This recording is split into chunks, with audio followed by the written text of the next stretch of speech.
Do you hear that? Sid runs to the window. He sees the neighbor's dog wag its tail. It's a dog. What's that, doggy? Are you trying to tell me something? Do you want to play with me?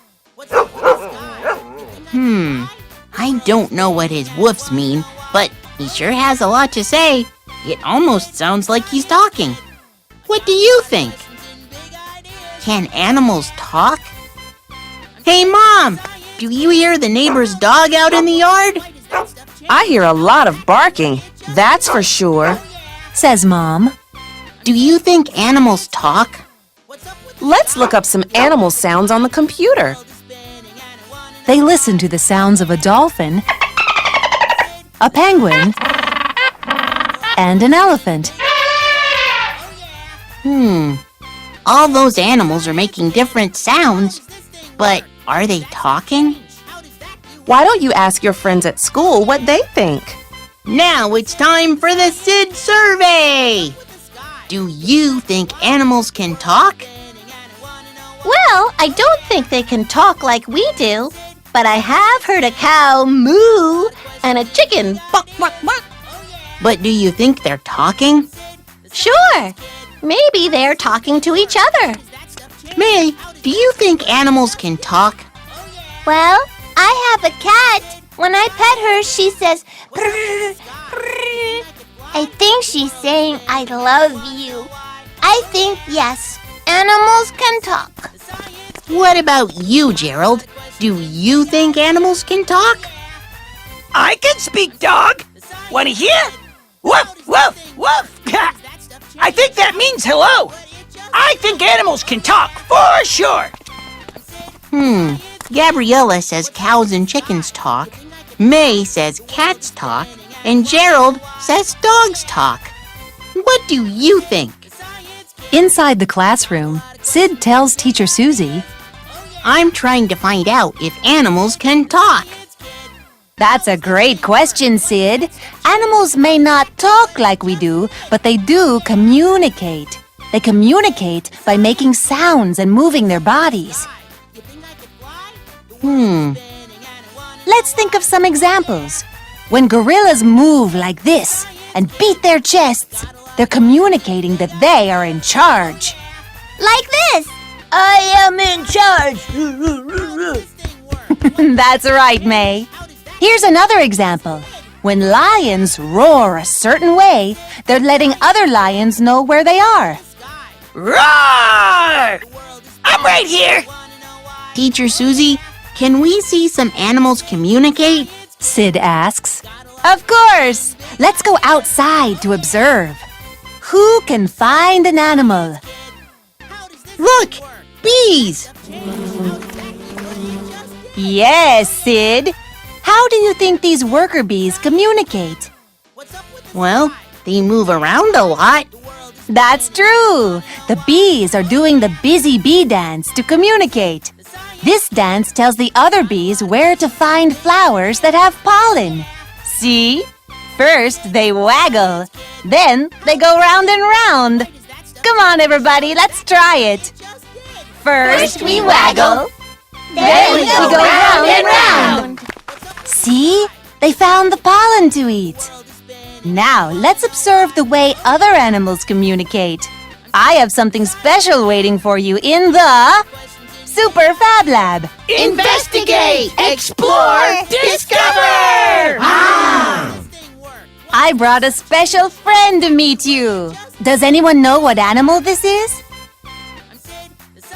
I've seen one of those animals before. It's a guinea pig. That's right. And look, she's jumping up and down. That's called popcorning. It probably means she's very excited to see us. Well, I'm excited to see her. I'm going to jump up and down, too. Me too. Me 3. Wow! A guinea pig can tell us she's happy just by jumping up and down. Animal communication is super cool because they don't really talk, but they tell us stuff by making sounds and moving their bodies. You've all learned a lot about animal communication today. Now, think about other animals you know and how they communicate. Grab your journals and draw what you come up with. Gerald thinks, then draws a rabbit. I've seen rabbits jump up and down and kick their legs. I think that means they're happy. It's like a rabbit is saying, "Hey, hey, life is great." Sid draws a peacock with its feathers spread out. My dad told me they do that to get the attention of other peacocks. It's like this peacock is saying, "Look at me, look at me." When Sid arrives home from school, he sees the neighbor's dog. He's not barking, but look. Maybe that's why he was barking this morning. He was trying to communicate that he was hungry. I like to tell everybody when I'm hungry too. Glad you got to eat, little buddy. Hey, where's that bark coming from? Sid turns to see Grandma's new dog. Hello, Filbert. Hi, Grandma. Did you know dogs can communicate? Oh, communicate! That's a great word, Sid. What do you think Filbert is trying to communicate? I think Filbert is barking to say hello. I also think Filbert is communicating that he'd like to spend the night. Well, if that's what he's communicating, it's okay with me. When he wags his tail like that, I think he's trying to tell us he's happy. I'm happy too, see? Sid takes Filbert up to his room. He reaches out to rub Filbert's belly and hears Filbert panting. That sounds like communicating. What are you trying to say, Filbert? Oh, you want more belly rubs? Who's a good boy? Yeah, that's it. You're a good boy, Filbert. Filbert licks Sid's face, and Sid laughs. While exploring in his yard, Sid finds two small bugs. Hey there, roly-polies. He says as he scoops them up. Boy, you sure are small. Look, this one is rolled up into a ball, but that one is moving around. How are you doing that, little roly-poly? Mom, look! I found two roly-polies in the yard. But they're so small, it's hard to tell how they move. That's a good question, Sid. Let's see what we can find out about how animals move on the computer. Here are some fish. They use their fins to move through the water. Snakes slide their bodies back and forth to move. And crabs use their claws to walk along the sand. But Sid wants to know, How do roly-polies move? Mom suggests that Sid take his investigation to school. At school, Sid shows Gabriella, May, and Gerald his roly-polies. Hi, roly-polies. Says May. Cool. Says Gabriella, checking out the bugs. Wow, wow, wow! Ha! Look at them go! How do you think they move like that? That's what I want to know. Teacher Susie, we have a question. How do roly-polies move? That's a great question. Well, scientists, let's think. Think of an animal you know, and then tell me how it moves. A cat is an animal, and cats have 4 legs for moving. A bird is an animal, and birds move by fluttering their wings to fly, like this.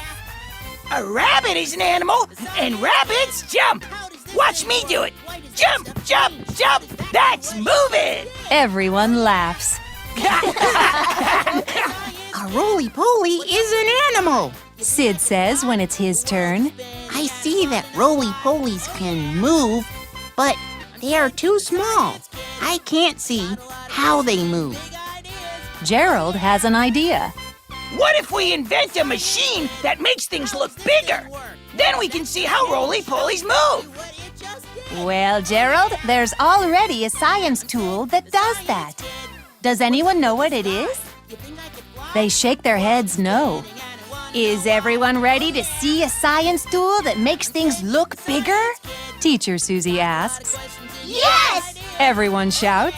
To the Super Fab Lab! Investigate, explore, discover! Okay, here we go. The science tool that makes things bigger is A magnifying glass. Whoa, Cool.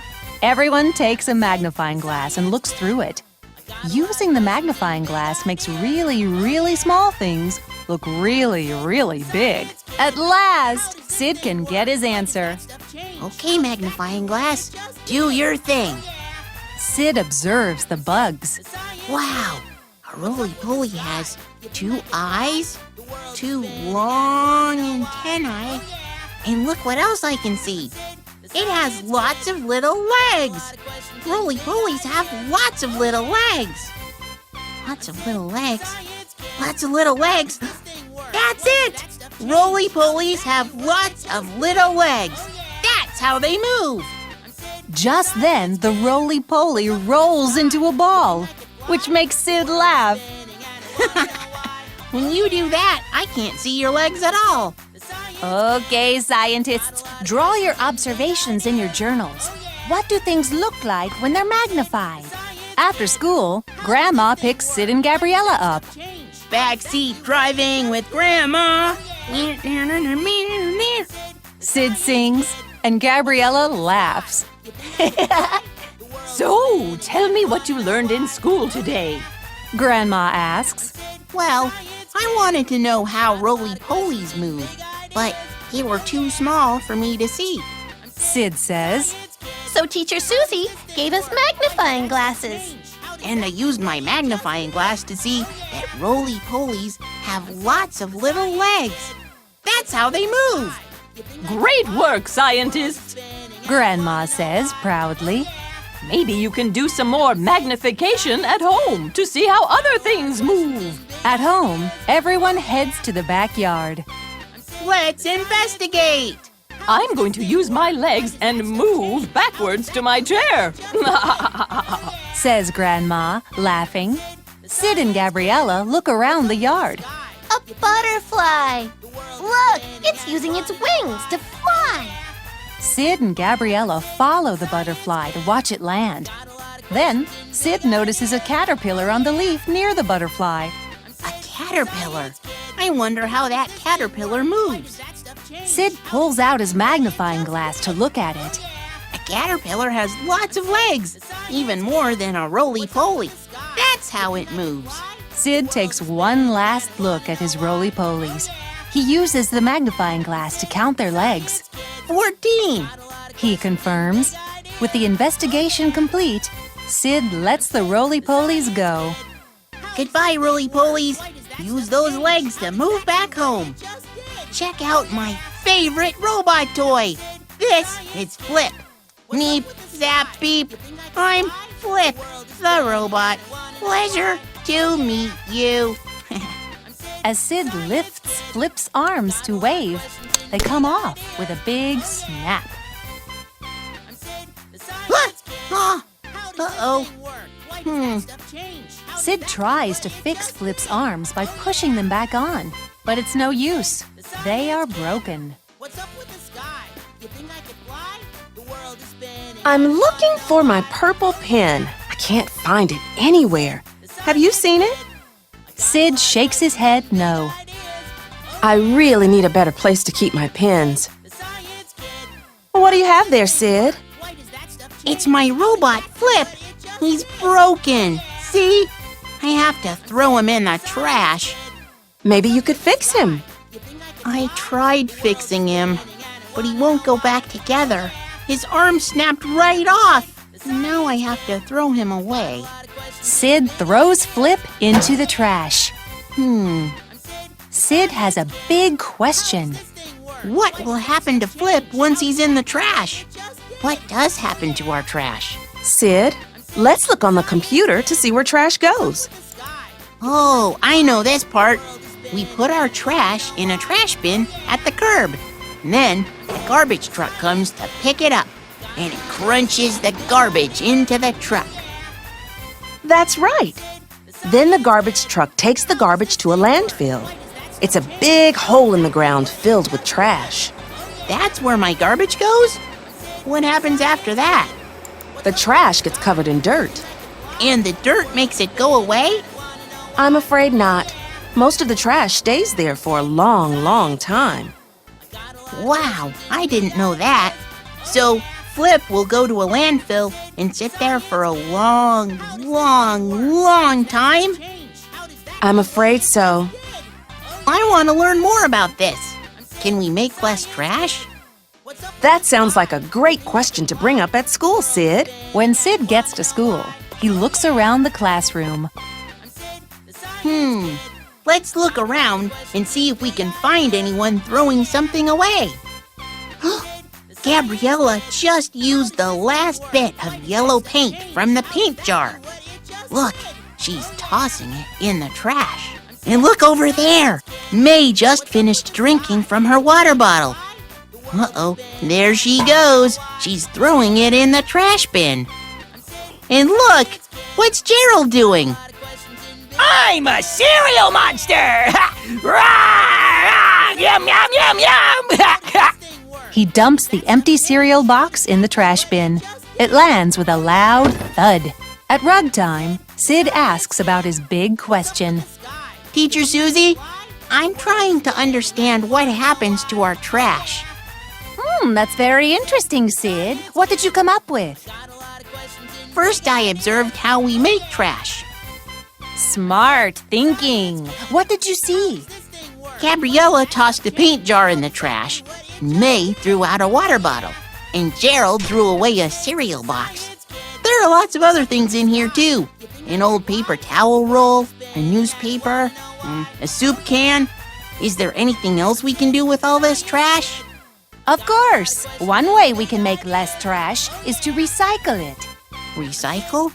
What does that mean? I'll show you. Come on, everybody, to the Super Fab Lab! Investigate, explore, discover! We recycle by sorting trash in these special trash bins, and then our trash gets taken to a recycling center. This bin is for paper and cardboard. Like my cereal box! Yes, paper and cardboard can be made into new paper. And this one is for glass. Gabriella's paint jar can go in there. That's right. And what about my water bottle? That goes in the plastic bin. Glass and plastic can be turned into other glass and plastic things. By recycling, the trash stays out of the landfill and makes brand new things. Cool!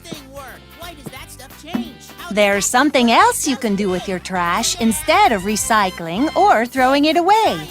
You can reuse it. Reusing is a way to make something that you can use out of something you would have thrown away or recycled. I've reused something right here in the Super Fab Lab. Can you see it? The crayon holder! It used to be a soup can, and now it holds our crayons! That's right! I didn't throw away the empty can, I reused it. Now, everyone look at a piece of trash from the recycling bins. Can you think of another way to use it? I have a glass paint jar. If I turn it upside down, I can make a musical instrument. When my bottle is like this, it reminds me of a fuzzy caterpillar. I'll make a caterpillar toy. If I draw a face on it, it can be a cereal monster! And I'm an expert on cereal monsters! Rah, rah, yum, yum, yum, yum!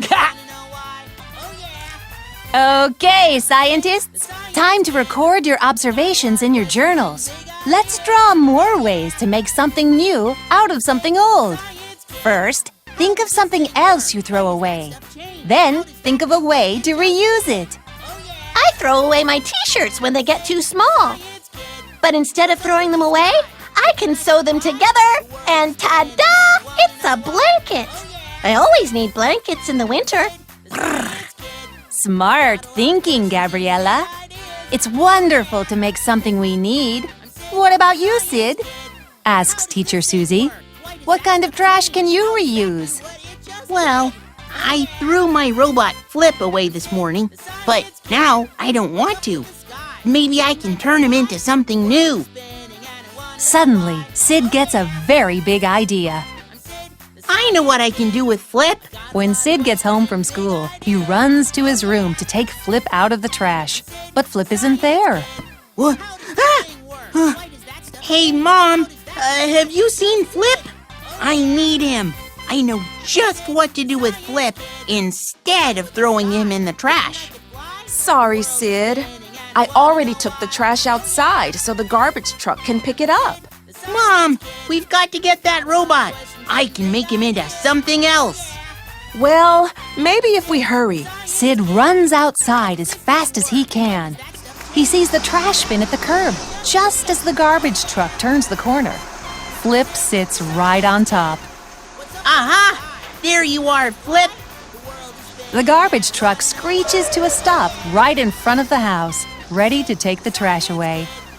Whew, that was close. Sid clutches Flip, excited to work on his big idea. Soon, Sid is ready to show Mom. Mom! I have a surprise for you. I reused Flip by making him into something else. What a great idea, Sid. What is it? Flip is now your very own pen bot. Ta-da! Now you never have to worry about where your pens are. With the pen bot, they will always be right here so you can find them. Great thinking, Sid. Where did you come up with that idea? Well, Mom, like you said, most of our trash goes into a landfill, and that's bad for the environment. But there are other things we can do with our trash. We can recycle it and reuse it. That way, you take something old and make it new, like when you take a robot and make a pen bot. A pen bot. A pen bot.